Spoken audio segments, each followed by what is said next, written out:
Your doctor has ordered the doctor's data culture, PCR, and parasitology testing. You'll see the contents of this kit laid out on the table here. First, like to draw your attention to the test requisition form. You will see a couple highlighted areas that are listed on this video that you will want to make sure that you fill out before collecting and submitting the sample. The first is the date that the sample was collected. Please write legibly here. And then also your patient information. This will likely be performed before you leave the office, but make sure that all your name, address, demographics are all spelled and listed correctly, as well as sign at the X.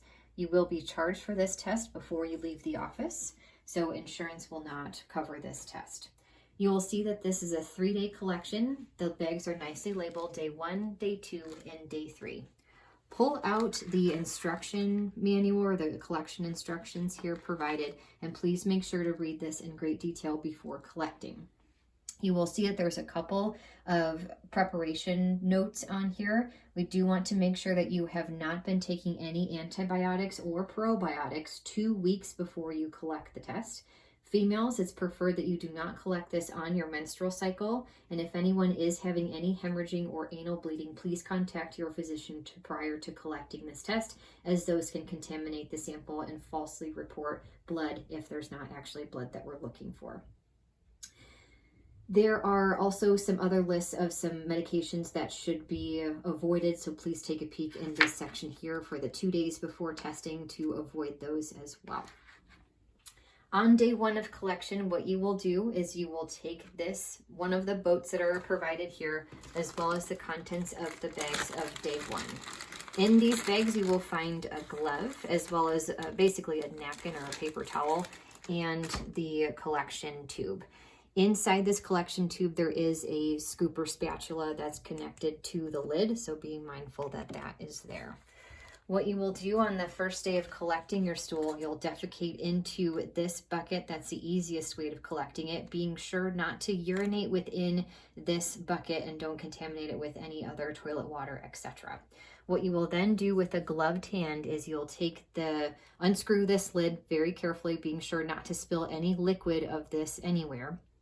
Taking the spatula and then collecting a sample from the beginning of the stool, putting it into this container here, the middle of the stool, as well as the end of the stool, being sure not to overfill past this black line.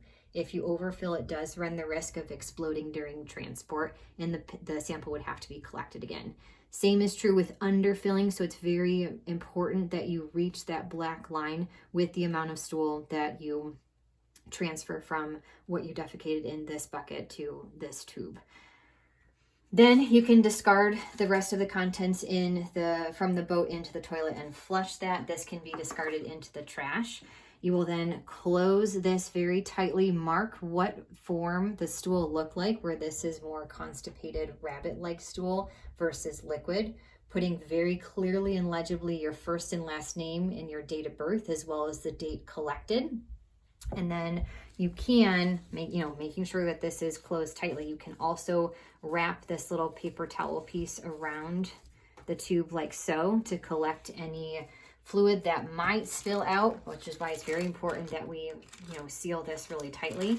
Place this back into day 1's bag and then store this in the refrigerator. You'll do the same thing on day number 2. Use a separate boat. Same situation, defecate in here, don't contaminate it with any of the urine, and then you'll use the scooper to do beginning of the stool, middle stool, end of the stool into here, being careful not to overfill or underfill. Tightly seal, label, name, date of birth, as well as the date of day 2, and then wrap this little paper towel around that, place it in the refrigerator. Day 3 is the same thing, but there's going to be an added tube in here. You will just have one stool collection that you will do, and the sample required for both of these tubes you will get from one single blood or stool sample here. Both of these tubes do have the little spatula attached to the cap, so it'll be the same deal, beginning, middle, end of the stool that you'll put into these tubes. Both have very clear lines of where to fill it to. Make sure that both are sealed very tightly. Both are labeled as far as the consistency of the stool, as well as your name, date of birth, and the date of collection.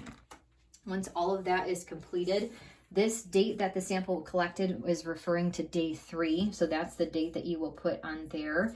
Then what you'll do is you'll take this.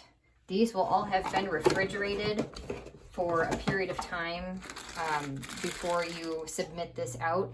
It's best to do this towards the beginning of the week. If we had the sample that was done, the last day was on a Saturday, best to avoid doing that so that we can ship it out, you know, as soon as possible from when you collect it.